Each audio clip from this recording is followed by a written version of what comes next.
Identity at the Center. Welcome to the Identity at the Center podcast. I'm Jeff, and that's Jim. Hey, Jim. Hey, Jeff. How are you? Oh, not so bad. Yourself?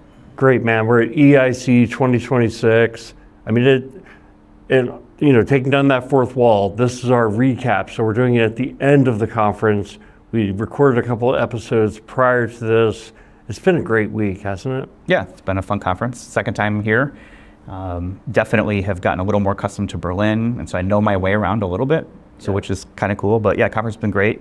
We're recording this Thursday sort of afternoon, so technically there is still some time that is left for things like more, a couple keynotes, a couple more sessions, stuff like that. We've got an episode we'll record with Martin Kuppinger here in a few minutes. But yeah, we're kind of like just slightly ahead of the end of it, but have gotten a lot done. We always talk about how we go to conferences and we never have time to go to sessions, right? We're always doing something. But EIC is kind of the exception for us. We get to go to a fair number of the sessions.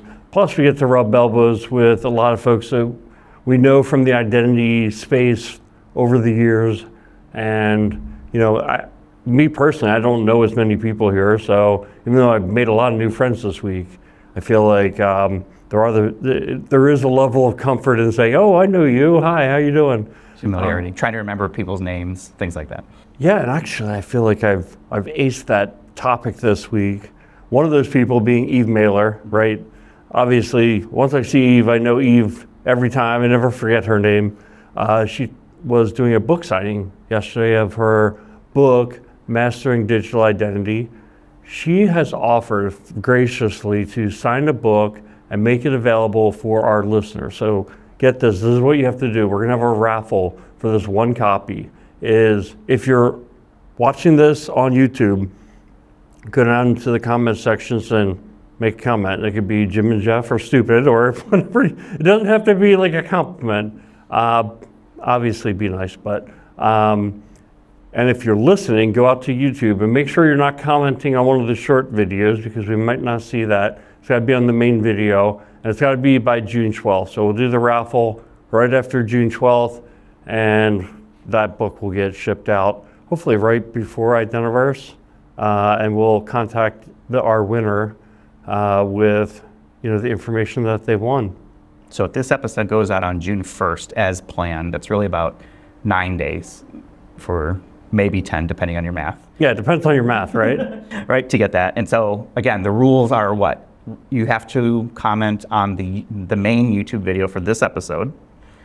Any comment, again, please be nice.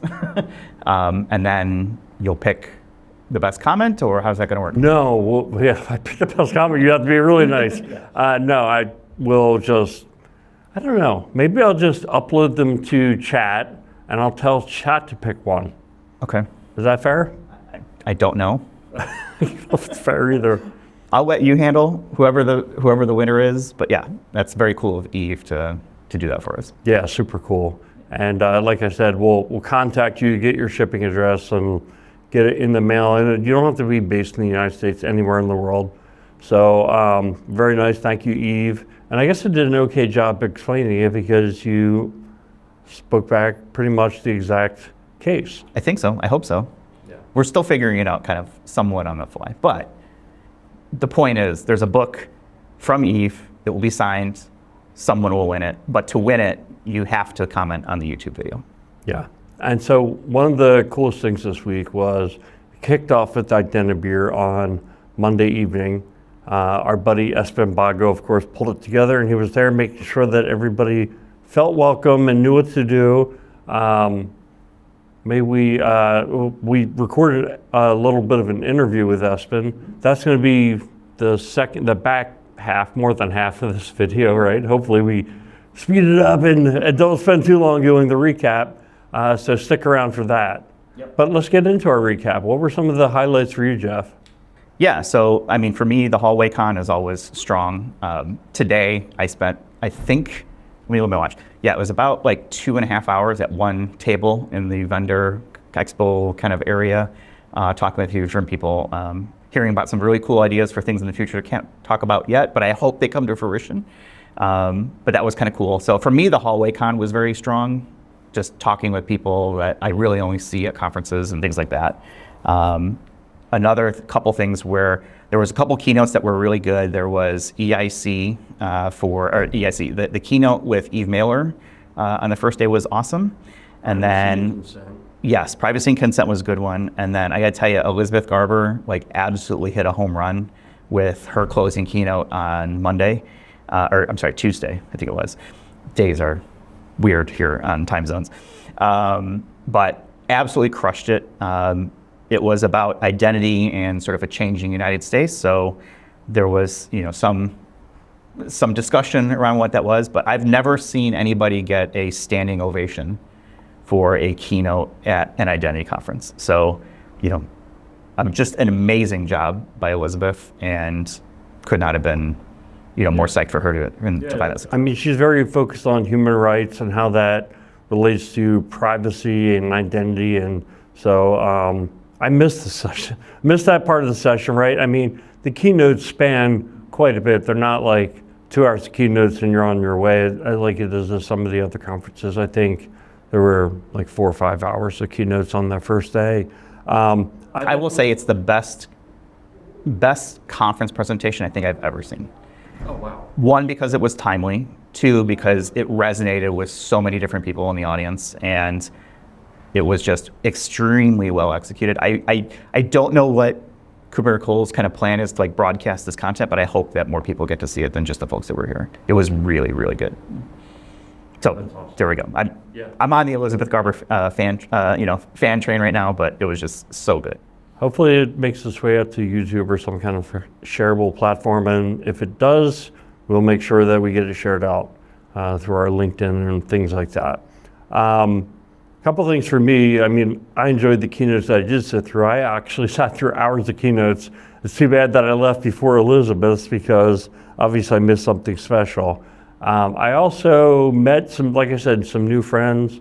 And one thing that I got, it was a pretty firm invitation to join a conference in Brazil next year. So for, not just for me, but for the podcast. So hopefully taking the podcast to another continent. Jeff, what do you think of that? I think that's awesome. I mean, happy to take this show on the road wherever we can.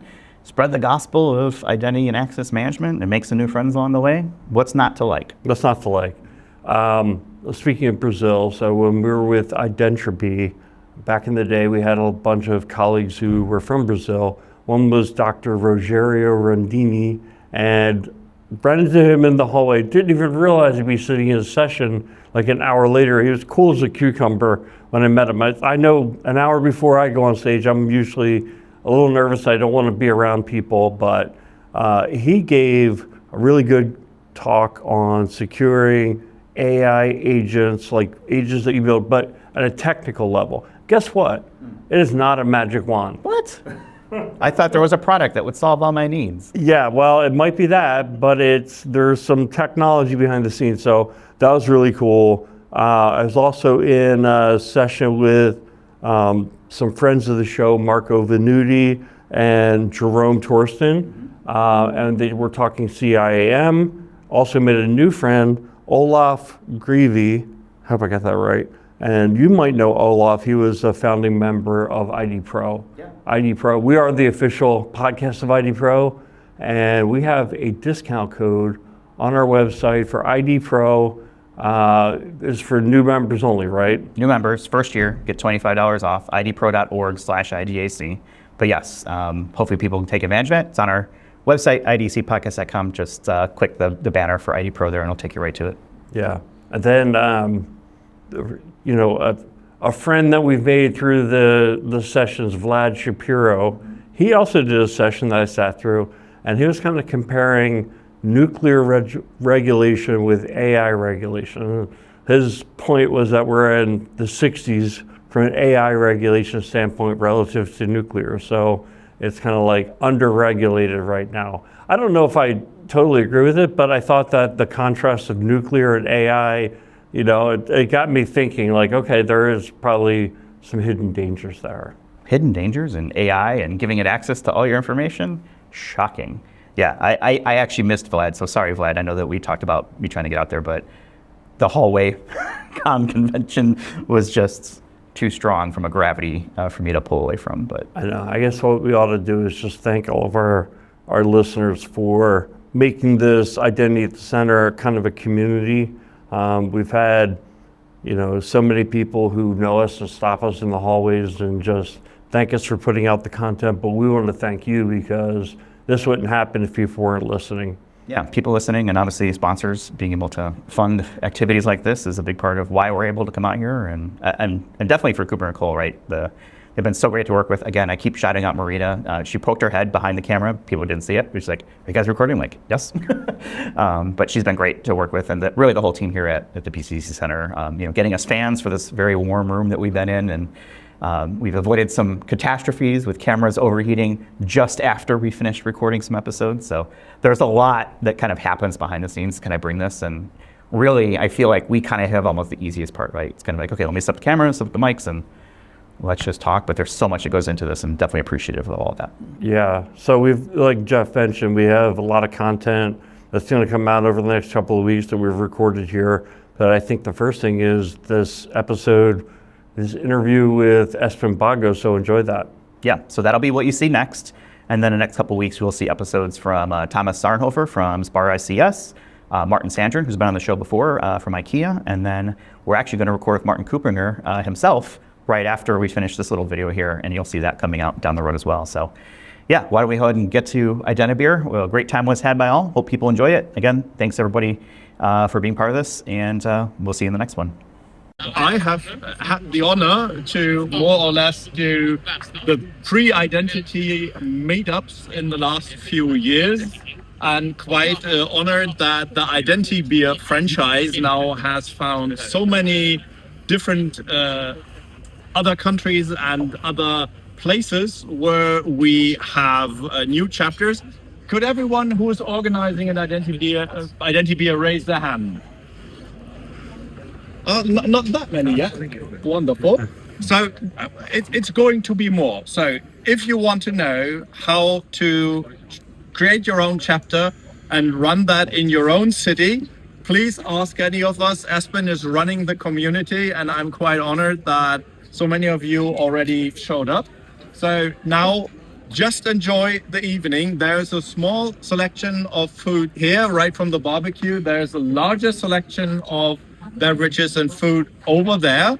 We have that small keg here, which will probably run out quite quickly when I see all the thirsty people looking at me right now. But afterwards is just as is the policy, buy your own booze, buy your own stuff. Welcome, and let's all have a great evening and have it for Espen, the founder of this whole thing. Welcome. Yeah, no, just what Sebastian said. And if you think there should be something like this in your city, then we try to make it easier and easier for people to get started up as a franchise. So happy to have everyone here. And remember, this is about spreading the word to people that are not all the old guys that already know each other, right? So exactly. Inclusivity, right? So if you find yourself at a table where you know everyone, you're sitting at the wrong table. It's about welcoming newbies. It's about welcoming new people to the community and making sure everybody knows that identity management is about openness and collaboration across boundaries and everything. So please make that work. Thanks so much. I need to open it, guys. And now we'll open it. And as I'm not really qualified, I have the professional doing it. I try my best.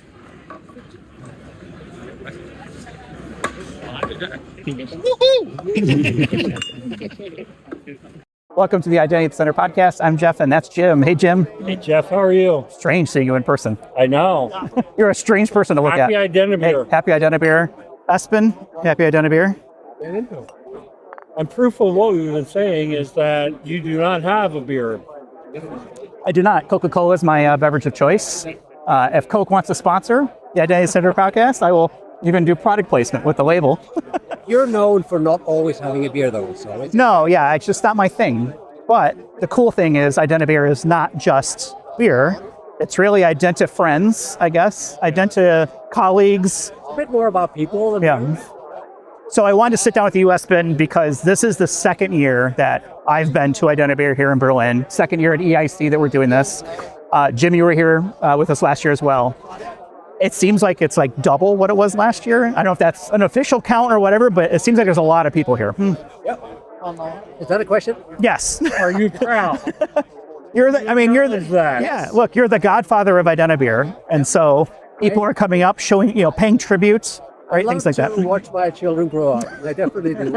And I mean, it means that we've been doing something right, in setting the direction and just creating somewhere that people like to go. And the main point is that there's so many good people that should come here, right? I mean, there's so many good people here. I think it's a testament to what we've been doing out in IdentiBeers around the world. That's saying that people recognize something in it that they want to come from. So I think we're maybe 50% more, probably not double, but Still, that's pretty healthy numbers. Probably a couple hundred people here, maybe 150, something like that. I don't think it's going to stop there. Yeah. Well, we've been here, look, so it started at 6. We're now 2.5 hours into it. We're 8:30 local time. And the conference hasn't even started. Yeah, right? Sorry, right? Yeah, so people are still coming in.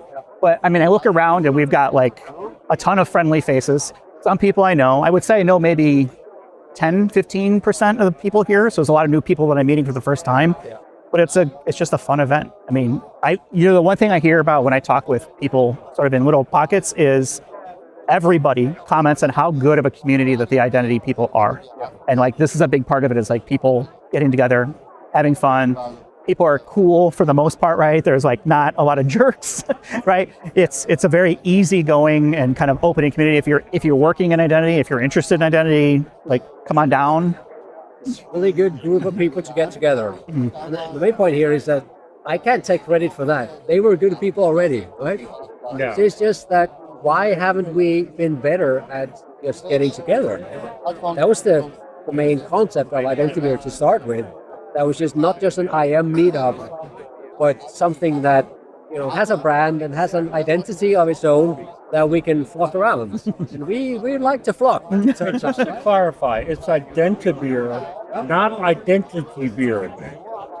Yeah, we like to save some time there, right, with IdentiBeer. I took that inspiration from your American way of just collapsing the words together, but it's not always that easy to tell people because there's a lot of aspiring identity beers out there that we have to correct now, but we're stuck with it now.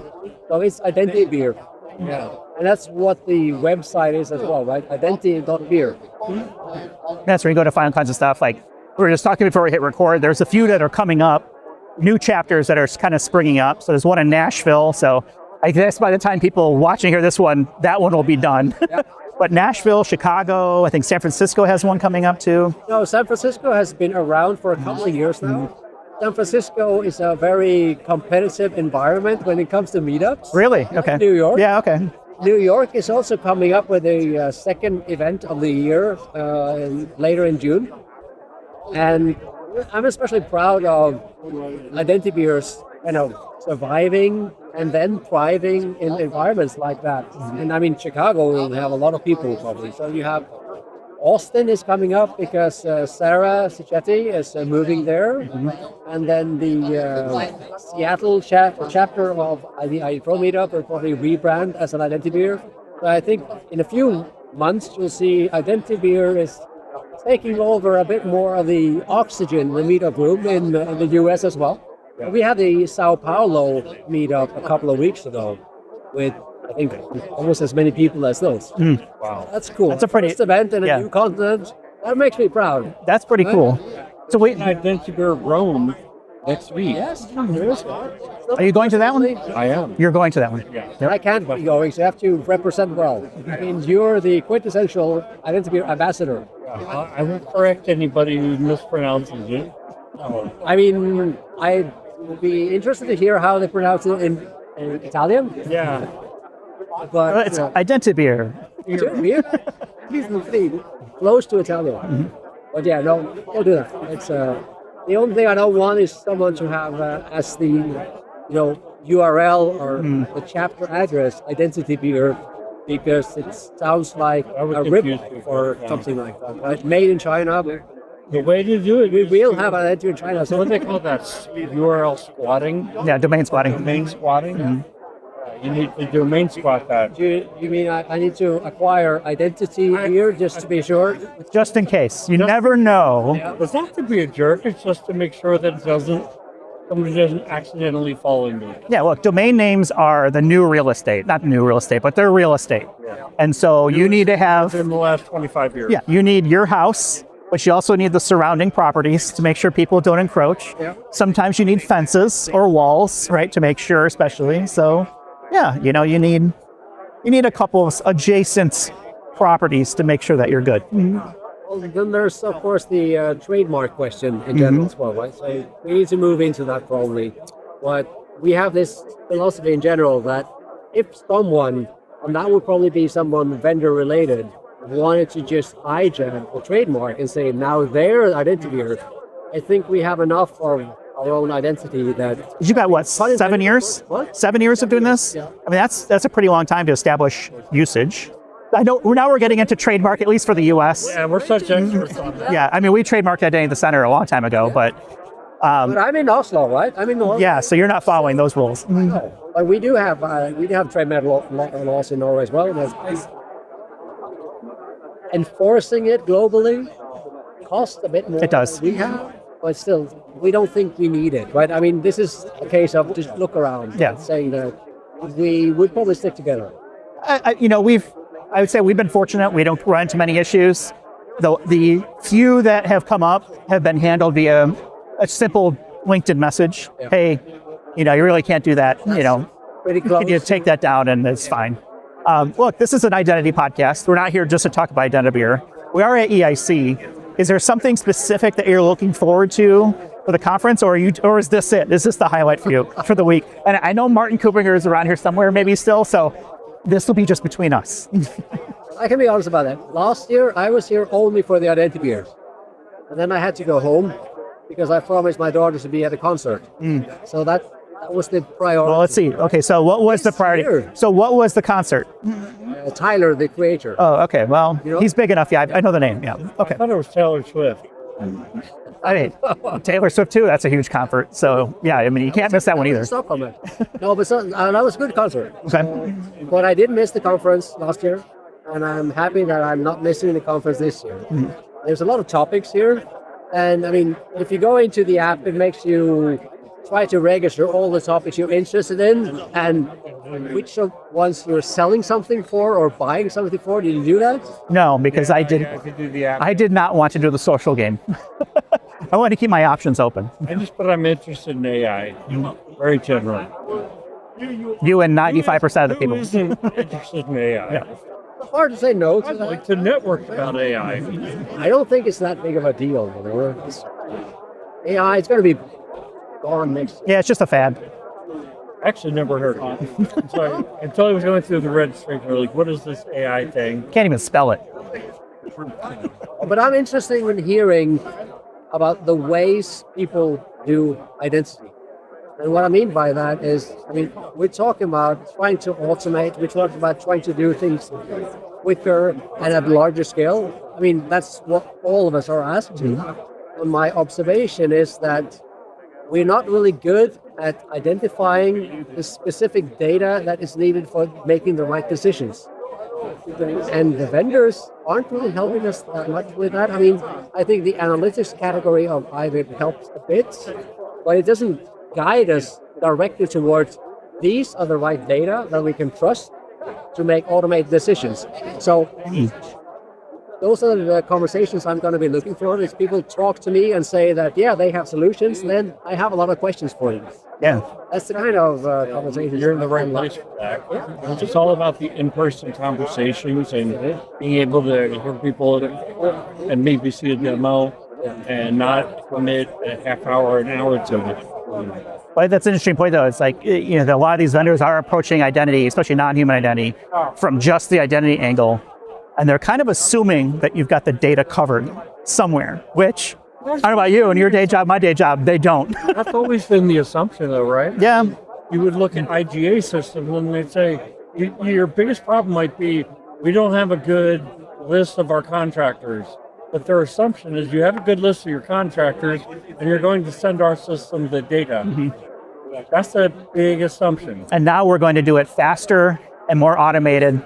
And so I'm sure nothing bad will happen. And you're talking about the so-called non-human identities, as if we had a definition that clearly told us that these identities are more human than others. Well, we haven't made that scale yet in the organization, but it's not that hard to do. But those are also the conversations that I find that we should have had a lot more of. Saying, okay, you tell me non-human identities. Okay, let me tell me then, what does that mean in your company, and what data are you collecting along the way? Because you were talking about lists of contractors or lists of so and so. Then we need to look at how were these lists made? What processes did we have to collect that data?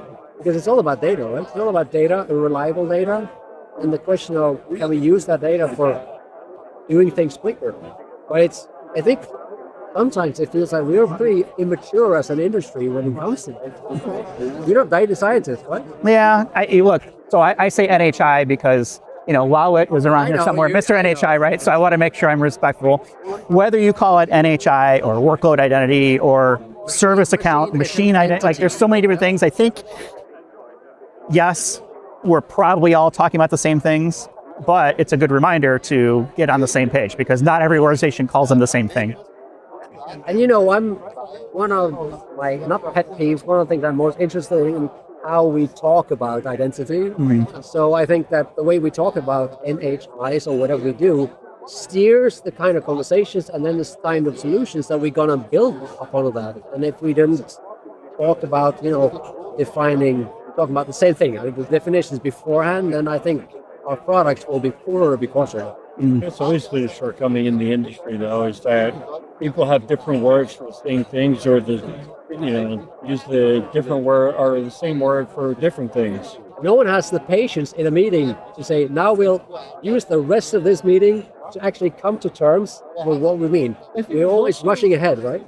It's also like an era of, who's right is it to say, I use the term roles or things like that. So, roles always stands out in my head, but contractors is another. What is that? Is there a standard definition that should fit everyone? I think people have made attempts at it. I know ID Pro has got the body of knowledge and it's made the attempt, but there's no one that's going to force that be used. And vendors are famous for taking a term and taking ownership of that term and trying to build a definition around that term that not everybody is signed up to use. One of the biggest problems is that the ones that have the most time and money to try to take ownership of terms are marketing departments. Yeah. That's been the case But for good or bad, they've been doing that for a long time. It's not a new situation. I remember Vittorio was saying in one of your episodes and one of his own that, it's always a battle of terms, but in the end, marketing always wins.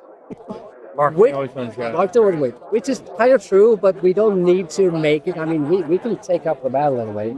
So what the ID Pro body of knowledge does is specifically taking an open approach to it and saying, we won't define the terms, or we'll capture all the different usages of the terms, and then people can find out how it's been used. Right? That's right. It's not been. People aren't looking at the different usages because they look at one article and just choose that definition. But the idea is there. I think a lot of people get into the industry by learning a specific technology that their company bought, and then that vendor gets to define what that term means for them. And I think the word roles is just one that we find 100 different definitions.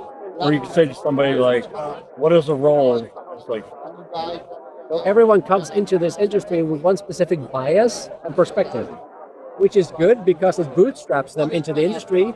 But what we need to do is try to help them to see that there are other perspectives and lower the thresholds of trying to adapt other perspectives, because that will make us better at identity professionals. Yeah. That's the main reason I volunteer for doing the intro to identity at IdentiBeer every year, because then I can try to affect, let's talk about that one for a minute, because it feels like you get, 45 minutes and you have a a 60-minute presentation that you have to present in 45 minutes. Yeah, try it. Yeah, sum up all of identity in 45 minutes. Go. I have 45 minutes now? Yeah, right. You didn't say elevator pitch. No, so the slide deck for that masterclass, which is 15 minutes, is at the moment 90 slides, which is way too much. And a lot of those slides are at the end are bullet points of these are things that you probably need to reference, right? Yeah. So we're changing that a bit this year with taking a lot of that reference material and just saying this, we'll show it to you. You can download it here, but we need to find out how to make people better at asking questions and taking part in conversations. I mean, I'm talking about newcomers here, but it could be true for everyone, right? The people that come into a large conference like IdentiBeer with 2,000 people or something like that, and I'm talking from my own experience. The first time I was at IdentiBeer was when it was still Cloud Identity Summit in Chicago in 2017, and I got a lot out of it, but I didn't get really to connect to or talk to anyone there. I'm not American, so it's harder for me to just walk up to someone and say, hey, can we talk about something? So I ended up not really talking to someone at all during the week. There's a lot of people I thought maybe I knew, like Ian, for example. I didn't know it at the time. He was sitting just one row in front of me. I didn't talk to him because that's Ian. I can't talk to him. You can talk to Ian. Ian's cool. I know. But there is a bit of that outsider imposter syndrome, I think, too, when you go to those things. Because I was at the same conference. Yeah. I did not interact with very many people at that one because it was still relatively new-ish to the field, right, of going to conferences. So this is one of the reasons I started IdentiBeer, to make that easier for more people. And also that's kind of my main motivation for that intro to Identity class. It says, when I hope as many people as possible go to that class, because what we try to say to them is, here's a lot of things you can ask anyone at this conference. This is questions that you can ask just to check if you understood it, or to get more information, or to challenge their assumptions. Because if we can get even just a few people that are newcomers to dare to be in a situation where they hear someone talk about NHIs, for example, and we have a question prime for them, and they can say, well, how do you know that's an NHI and not just a so-called human identity that we haven't really, with so many steps of separation, right? Or something like that. And so that's the kind of questions now you start to get philosophical. And now you're an identity person, not just a job, it's a career. Is it always philosophical? Yeah. So when you do this, and we're talking about your intro to identity at IdentiBeer, which we'll be at in a couple of weeks. And that will not be, just to point that out, that will be with Lance Peterman. Lance is great. From I have been doing that together, so it's my presentation.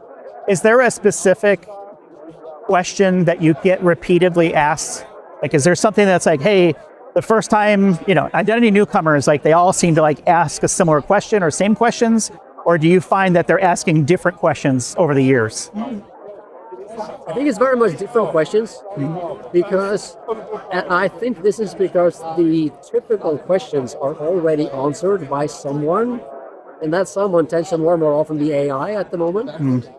So that's something I often do when I give this kind of presentation, is try to ask different AIs what would their take on it be, and just to try to identify where I would be divergent or different on that.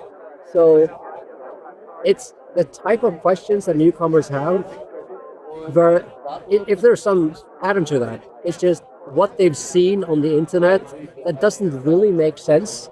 So they've heard something, and then they need to ask, well, what is it really? And we don't hear those questions that often. I mean, we don't hear them often enough. It's just that we, as an industry, we're used to saying a lot of different things, but it doesn't really make sense for someone from the outside. Yeah, especially if you're listening to a conversation that has a bunch of acronyms and words. Especially like, who the heck is Pam and why is she so popular? Yeah. Why do we need to use acronyms? Do we save that much time? I have a question for you too. So, like you, IdentiBeer is something you do in the after hours, like we do with Identity at the Center. Yeah. During the day, you do consulting in identity, right?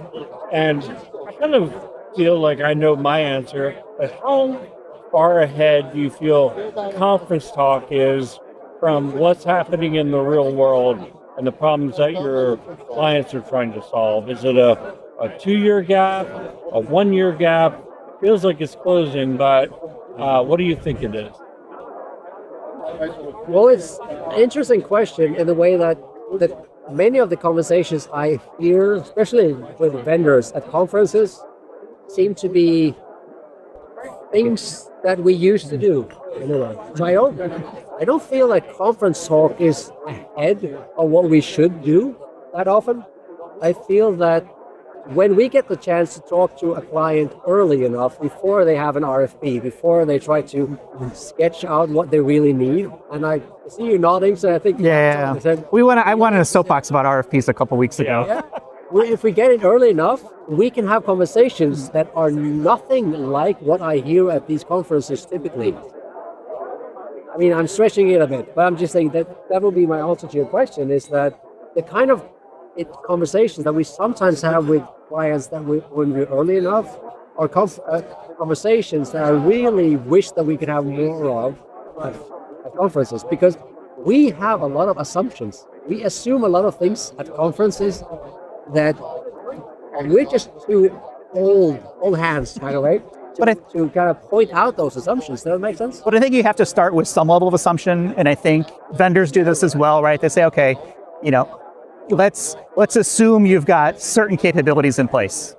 We assume you've got IGA and privilege access and PAM, right? Let's ready to assume we understand those. I don't know about you. In the same way. I still don't see a lot of companies that have like an actual working IGA platform. A lot of them went out and spent a lot of money on, a top tier IGA product, and they connected like 5 systems to it, and then that was it.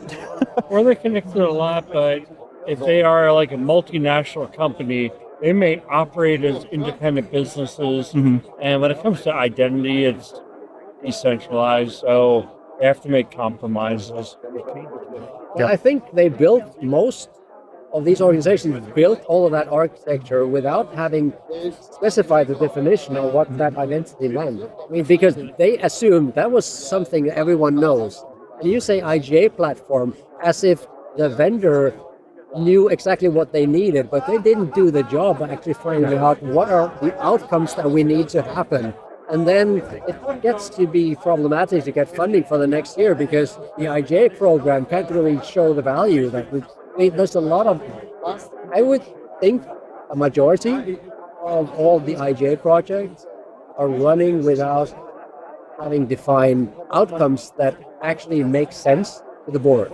I feel like we as identity experts, I hate to use that word to describe myself, right? We work more with it than We go to these conferences, right? And we talk about decentralized identity. I feel like that's a ways off in terms of like, we've been talking about it for years. Still, each space systems stuff in. Agentic identity kind of hit the scene maybe last year. Maybe it was being talked about at conferences 2 years ago, but not so much. Last year was big. Sure, it's going to be everywhere this year. It feels like clients are starting to run into these issues where we need solutions. Like, this is where I'm feeling it, is right now. But I also talk to a lot of clients who need answers for privileged access management, for IGA, and I'm like, I kind of feel like, I don't want to sound wrong here, I don't want to talk about that anymore. Like, let's move on. Let's talk about Yeah, but you can't really truly manage non-human identities, workloads, whatever you want to call them, without having some level of automation. But do you want to go to a conference session and talk about like your HR feed? It's like, no. You know what? If that's what it takes to get people to understand how important it is, you still got to drill that into people, because people are still showing up to Espen's new to identity, right? They are learning this stuff. Yeah. You and I have been doing this for 20 years. You've been doing it for 100 years? I feel like you've got a picture of Dorian Gray somewhere, because you never look older than you have the previous year.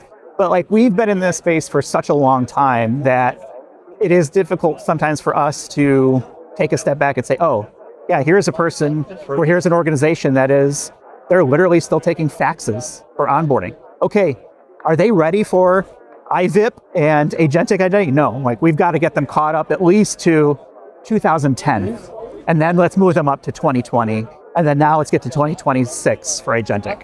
So it's the foundations. The foundations are not stable. Yeah, yep. And It's an interesting thing you say. Probably wouldn't go and attend a session that talked about the HR data in IAM. That's actually one of the sessions I'm really thinking about. I want to make a session about the HR and IAM kind of coupling, the superhero duo that never was. Because we could have done so much more, but we never get the right amount of data, the right types of data from HR, or they don't care about the data that we care about. So there's a mismatch. There's a gap there that's always been there. And it feels like we as an industry, we're trying to just, okay, that was boring. We never got that done. Let's move over to look at AI because that might solve some things, but foundations again. So I think I'm hoping we can try to switch that a bit around so people will actually go to a session that says, okay, here's what we really need to do with the HR department, or maybe take charge of it ourselves to be able to move on, Well, I want to clarify a little bit. So, like, Jeff and I work together on clients, and we'd look at slide decks that we've done in the past. I'm like, not this slide again. We've used this slide for the last 10 clients. And he's like, yeah, but it's still fundamentally correct, and it still hits all the basics of, like, you're running a program, but I get bored of it, right? I'm like, I just can't look at this thing. It's extremely relevant because I think a lot of people would think the same. Like, hey, aren't we over this yet? Yeah. And then they would try to look at some of what's new, what's happening. But you still need to do that from an educational perspective. So I'm just thinking about how can we do that? Well, everybody's at different points in their career and the organization, right? So some people are just starting out. Some people are super advanced and they've got IGA and PAM and they are truly ready for like, okay, what is next? Yep. And so it's, as an industry, we can't just say, okay, let's focus on the top 1% and hope that the rest of the people catch up with them. Like, no, we need to focus on really everyone that's behind and get them caught up so that they can take advantage of the newer things. This reminds me of something. This is kind of a side note, but I watched the new Karate Kid with my kids here last week. I haven't seen it before. Have you seen it? The new one? With Jaden Smith? No, I have not. Jackie Chan? No, Ralph Macchio is forever my Karate Kid. The point isn't that. The point is the Japanese ways of approaching crafts in general is this 12-year cycle of you learn the basics, then you have elevate and elevate for it's typically 12 years. So brewing tea, decorating plants, cutting off torsos with swords. That's the thing. Okay. The point is, in the end, in the last 2 years, you always have to go back to the basics. The first things you learn, because now you understand enough to understand what you should have done, and then you really you spend so much time on the basics again.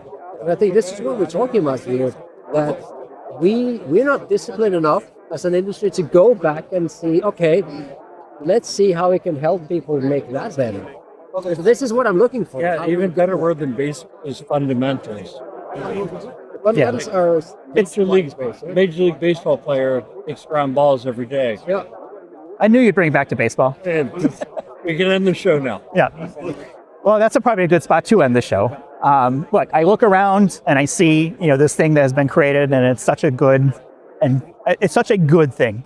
I see people talking, we're conversing. There's going to be one at Identiverse as well, Brewdog, I think. So I signed up. I'll be at that one. I'm sure, Jimmy did as well. And these are just fun events. I think if you are ever interested in setting up an IdentiBeer, go to the identi.beer website. I'm not sure what's there to help the the prospective chapter creator. It's going to be more and more, right? So there's actually a join.identi.beer site as well, which is a place where you can register if you want to be a new organizer. But then you have to reach out to me as well to let me know where you want to organize. So you can get it on the list and have it be promoted and stuff like that. Yeah. And if you're starting one, right, send it my way or Jim's way. I'm happy to get the word out there. I'm going to try and hit Chicago one. I'm not sure if we'll be able to hit. What about the Boston one? You talked about that. I don't know, but I'm always looking for a reason to travel. And if there's a reason to go, hey, I'll go and hit the IdentiBeer while I'm in town, like even better. You'll have more and more reasons to travel to IdentiBeers in the years to come. I'm just saying, I'd like to go to Australia. I've never been. So if anybody out there is trying to like set up an Australian IdentiBeer, I think Jim and I could probably be convinced to come out and like Would you be willing- help open it. Would you be willing to visit in June New Zealand chapter? Oh yeah. I'll go anywhere at least once. Yeah. Send in for your rate. Okay, all right. So Espen's hooking us up. New Zealand, look at that on our calendars. Espen, thank you so much for joining us. Originally, this was going to be like a 5-minute like sit down, and I think it was turned into like 20 minutes or whatever it may be. So the sun is getting down, right? It's getting a little bit darker. The wind is picking up off the river. Cold in Berlin. People are starting to, take off. The conference officially starts tomorrow, so we'll check that out. You and I are going to be recording some episodes throughout the next couple days, and I guess we'll release those over the next several weeks as we roll into our next conference, which is IdentiBeer. But I really enjoy being out here, and By this the is way, the highlight. thanks for the shout out for this event a couple of weeks back. Oh, yeah. Before the Unlimited episode. Do you think it helped? I think it helped a bit. But Well, I met very grateful. a new person, Johan, Yeah. from Sweden. He came up and said hello. A couple other people did. I think It's awesome. We're always happy to meet folks. And unfortunately, I didn't bring any stickers with me, but we'll have them with us other places. I'll Yeah. get some of my IdentiBeer stickers. Okay, there you go. You have so many listeners that whenever you mention this, it does definitely help. So I think we're on the same mission. So thanks for it. We appreciate it. Glad to help. All right, we'll leave it there. That's pretty much it. So we'll see everyone and talk with everyone in the next one. You've been listening to Identity at the Center. We hope you've enjoyed the show. Make sure to like, rate, and review. And we'll be back soon. But in the meantime, hit the website at identityatthecenter.com. See you next time on Identity at the Center.